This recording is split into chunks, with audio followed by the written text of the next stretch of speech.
17장 21절 한 절 말씀 찾아서 우리 같이 읽도록 하겠습니다. 잠언 17장 21절 말씀 구약성경 930페이지에 있습니다. 구약성경 930페이지 잠언 17장 21절 말씀 한 절 찾으시기 바랍니다. 잠언 17장 21절 말씀. 네, 우리 다 찾았으면 짧으니까 우리 한 두 번 읽도록 하겠습니다. 미련한 자를 낳는 자는 근심을 당하나니 미련한 자의 아비는 낙이 없느니라. 미련한 자를 낳는 자는 근심을 당하나니 미련한 자의 아비는 낙이 없느니라. 네, 시편이라든지 잠언 전도서를 우리가 지혜서라고 합니다. 그러니까 하나님께서 주시는 지혜의 말씀이니까 우리가 이 지혜를 가지고 이 세상을 살아가면 아마 세상의 지식보다 더 하나님께서 지켜주실 것입니다. 이런 예화가 하나 있습니다. 미국 뉴욕의 브루클린의 빈민가에서 흑인 아이 하나가 태어났습니다. 아버지 월급으로는 생계 유지도 어려운 가정이었습니다. 그래서 그 아이는 가난과 멸시 속에서 내일의 희망을 품을 수 없는 어린 시절을 보내야 하였습니다.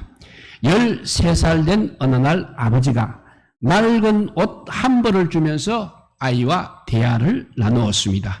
애야, 이 옷이 얼마나 할 것 같니? 하고 물으니까 $1 정도입니다. 라고 대답을 했습니다. 그럼 너는 이 옷을 $2에 팔 수 있겠니? 하니까 아이가 바보나 $2에 사겠죠 했습니다. 그러자 아버지는 아이에게 이렇게 말을 했습니다. 너는 왜 시도도 해보지 않고 그렇게 말하니? 우리 집 형편이 어려운 걸 네가 잘 알고 있잖아. 내가 이 옷을 팔면 엄마에게 도움이 될 거다 했습니다. 그러자 아이는 고개를 끄덕이며 말했습니다. 네, 그러면 한번 해보겠습니다. 하지만 못 팔 수도 있습니다. 라고 하면서 아이는 그 옷을 빨고 손으로 주름을 편 후에 바닥에 펼쳐서 그늘에 말렸습니다. 이튿날 그 옷을 갖고 사람들이 가장 많이 모이는 브루클린의 지하철역 앞에 갔습니다. 6시간 동안 옷을 살았고 며칠 후에 드디어 팔았습니다.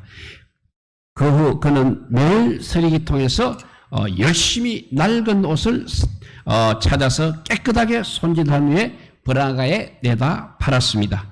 열흘쯤 지난 후에 아버지가 다시 또 낡은 옷 한 벌을 주었습니다. 어떻게 하면 이 옷을 $20에 팔 수 있겠는지 한번 연구해 보아라고 했습니다. 아니, 어떻게 $2 가치도 없는 옷을 $20에 팔 수 있습니까? 하자 아버지가 또 말했습니다. 너는 왜 해보지도 않고 안 된다는 말부터 하니? 잘 생각해보면 방법이 있을 거야 했습니다. 그래서 고민 끝에 좋은 방법이 생각났습니다.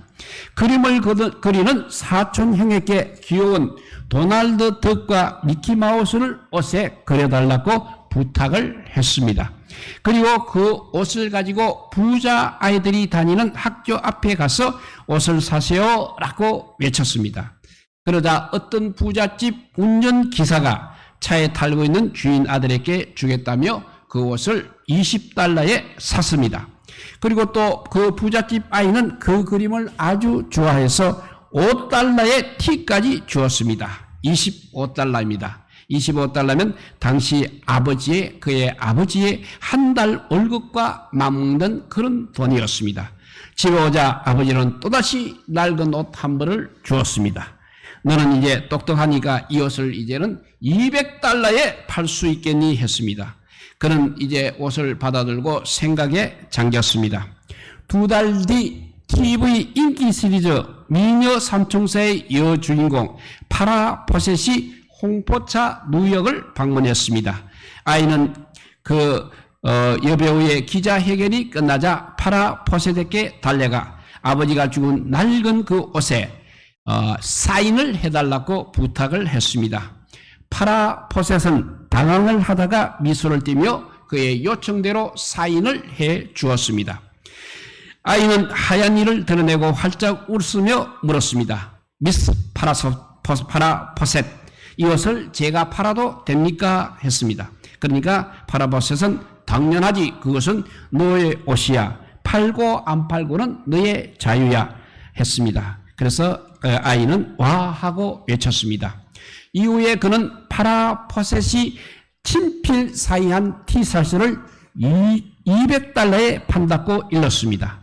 그런데 치열한 경쟁 끝에 한 석유상이 그것을 1200달러라는 비싼 값을 치르고 사갔습니다. 아버지와 온 가족은 기뻐 어쩔 줄 몰라 했습니다. 아버지는 감동의 눈물을 흘리며 말했습니다. 아들아, 사실 난 내가 그 옷을 못 팔게 되면 다른 사람에게 2달러에 팔 생각이었단다. 네가 정말로 해낼 줄 몰랐다. 아들아, 정말 대단하구나 라고 했습니다. 그날 밤 아버지와 아들은 이제 한 침대에 누웠습니다. 그리고 아버지가 물어봅니다. 아들아, 옷을 팔면서 깨달은 것이 무엇이었냐고 물어봤습니다. 그러니까 아들이 아버지가 저에게 큰 가르침을 주신 것을 깨달았습니다. 머리를 써서 지혜를 얻게 되면 방법은 얼마든지 있다는 사실을 알았습니다 라고 했습니다. 그러자 아버지는 고개를 끄덕이며 너의 말이 맞다. 하지만 내가 너에게 알려주고 싶은 것은 그것이 아니다. 1달러 가치도 안 되는 보잘것없는 헌옷도 이렇게 지혜를 사용하면 가치를 얼마든지 높아질 수 있다. 그런데 우리와 같이 살아있는 사람은 어떠하겠니? 우리 흑인들이 믿음과 희망을 버리고 살 이유는 전혀 없다.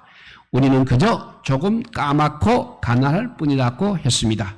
그 소녀는 결심을 했습니다.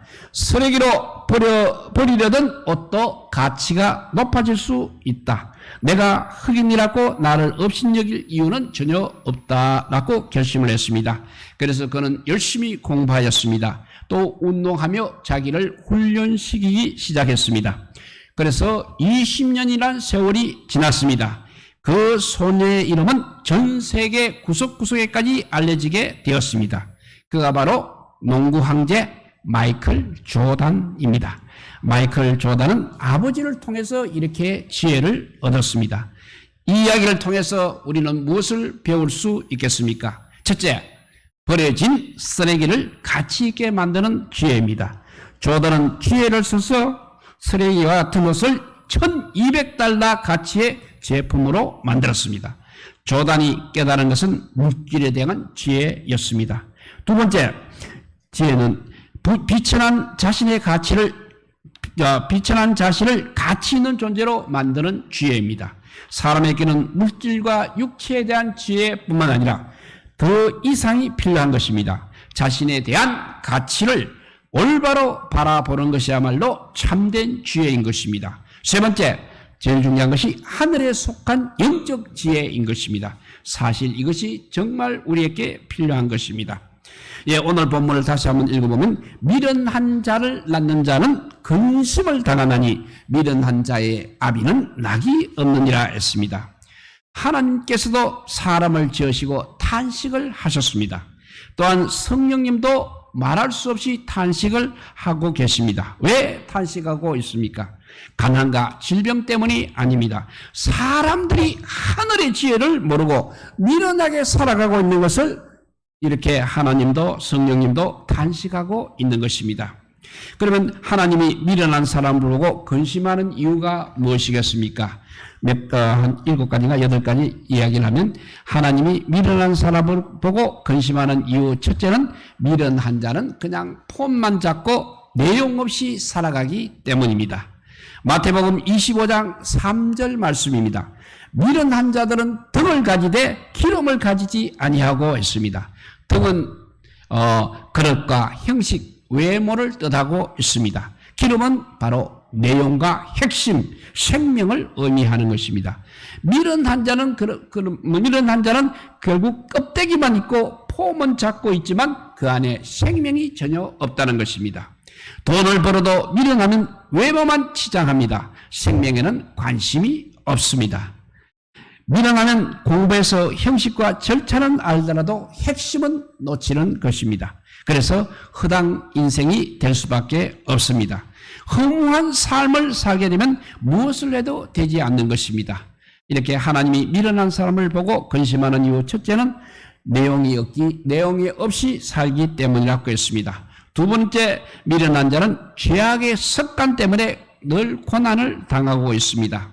시편 107편 17절 말씀입니다. 미련한 자들은 그들의 죄악의 길을 따르고 그들의 악을 범하기 때문에 고난을 받는다 했습니다. 사람이 미련하면 계속 고난을 당해도 왜 그런 일이 계속 발생하는지 모르고 있다는 것입니다. 악한 습관과 죄 때문에 계속 시련과 고난이 오며 연단을 당하고 있지만 미련한 사람은 전혀 깨닫지 못하는 것입니다. 그것을 끊고 깨닫고 끊는 것이 바로 지혜인 것입니다. 세 번째, 미련한 사람은 입술로 분쟁과 매를 불러오기 때문입니다. 잠언 18장 6절 말씀입니다. 미련한 자의 입술은 다툼을 일으키고 그의 입은 매를 자청하느니라 했습니다. 말로 천장빛을 갚는 사람이 있는가 하면 미련한 사람은 오히려 말 한마디로 문제를 맡고 다툼을 일으킵니다.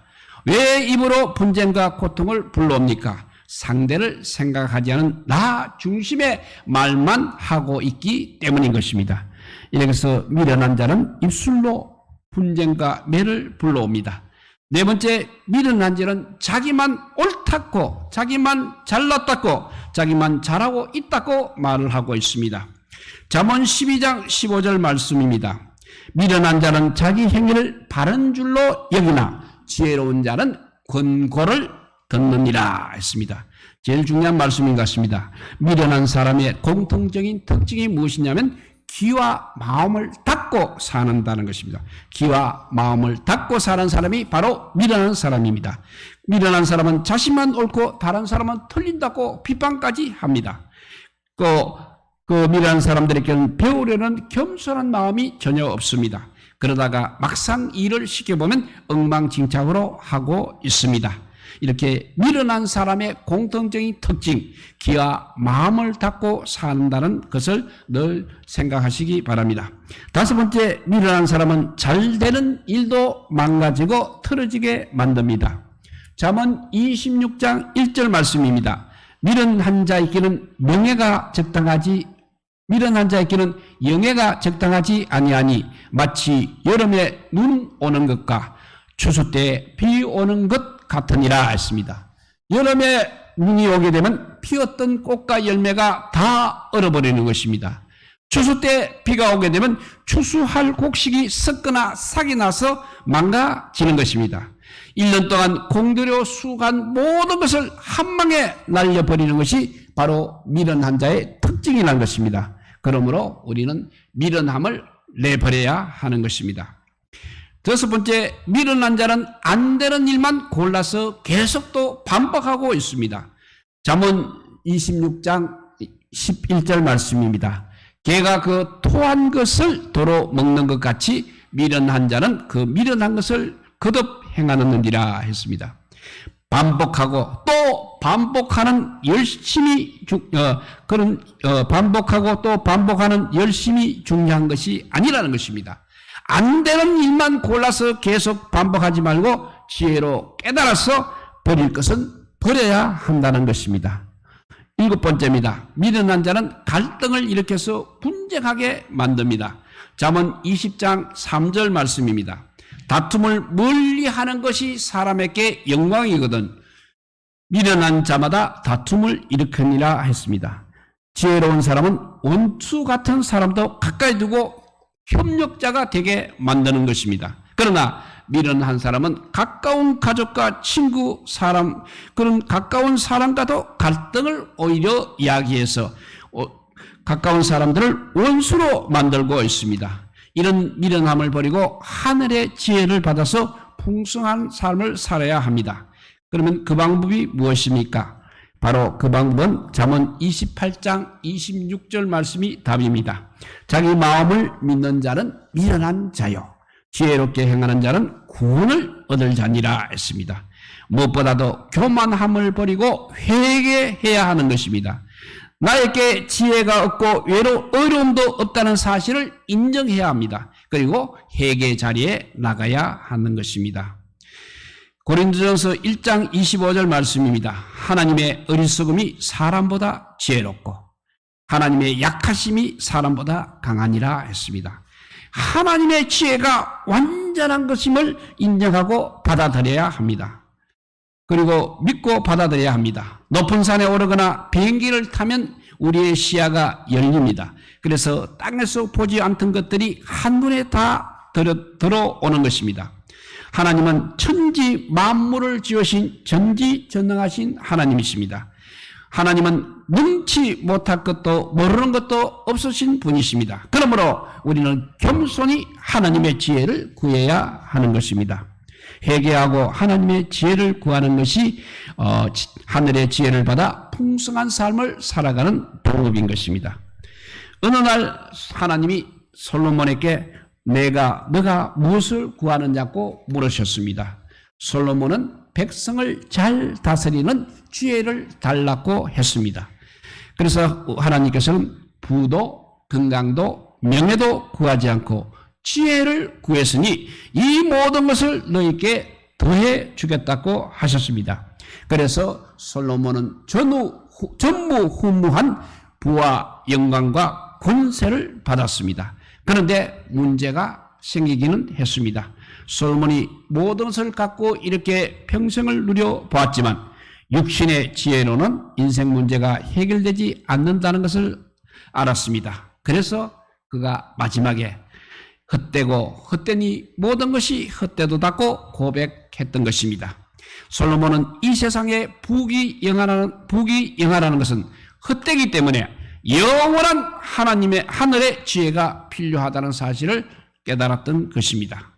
그래서 전도서 12장 13절에 보면 일의 결국을 다 들었으니 하나님을 경외하고 그의 명령들을 지킬지어다. 이것이 모든 사람의 본분이라고 했습니다. 우리 사람의 본분은 결국 하나님께로 돌아가서 하나님의 걸 경외하고 하나님의 명령, 하나님 말씀을 지켜야 한다는 것을 솔로몬이 우리에게 가르쳐 주었습니다.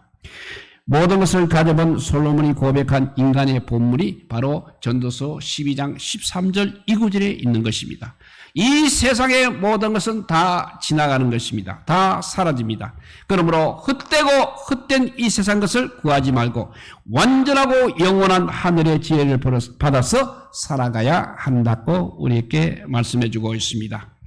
고린도전서 1장 21절에서 24절 말씀 좀 길지만 읽어보겠습니다.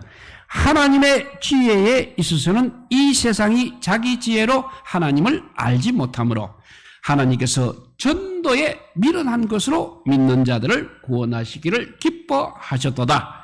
유대인은 표적을 구하고 헬라인은 지혜를 찾으나 우리는 십자가에 못 박히신 그리스도를 전하니 유대인에게는 끄리끼는 것이요 이방인에게는 미련한 것이로되 오직 부르심을 받은 자들에게는 유대인이나 헬라인이나 그리스도는 하나님의 능력이요 하나님의 지혜니라 했습니다.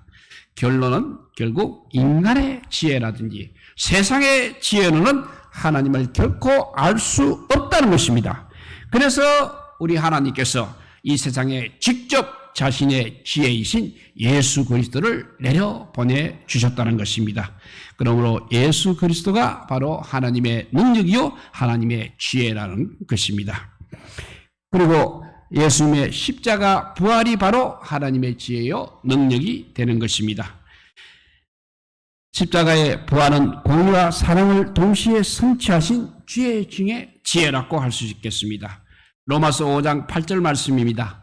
우리가 아직 죄인 되었을 때 그리스도께서 우리를 위하여 죽으심으로 하나님께서 우리에 대한 자기의 사랑을 확정하셨느니라 했습니다. 이것이 바로 십자가인 것입니다. 하나님의 지혜가 이렇게 십자가 사랑을 통해서 나타나셨습니다. 율법대로 집행하는 하나님의 공의와 죄인을 용서하는 하나님의 사랑, 이 두 가지가 십자가에서 하나로 융합이 되어서 인간의 죄와 구원 문제가 완벽하게 해결될 수 있었습니다. 따라서 십자가가 바로 지혜이며 능력인 것입니다. 그리고 십자가의 부활은 인간이 할 수 없어 하나님의 은혜로 그저 주시는 구원인 것입니다. 로마서 13장 10절에서 12절 말씀입니다. 기록된 바 의인은 없나니 하나도 없으며 깨닫는 자도 없고 하나님을 찾는 자도 없고 다 치우쳐 함께 무익하게 되고 선을 행하는 자는 없나니 하나도 없도다. 인간은 모두 죄인이기에 거룩하신 하나님을 만날 수 없다는 것입니다. 죄인인 인간들은 돈과 세상 쾌락을 쫓으며 하나님을 찾지도 않습니다. 그래서 인간은 정말 미련하며 소망이 없는 존재인 것입니다. 그래서 우리 하나님이 이제 직접 찾아오셔서 죄를 사해 주시고 믿는 자들에게 구원을 아무런 대가도 없이 선물로 주시기로 작정하셨습니다. 이것이 바로 하나님의 은혜가 은혜로 나타난 것입니다. 이것은 바로 인간 구원을 위한 하나님의 지혜 중에 지혜라고 할 수 있는 것입니다.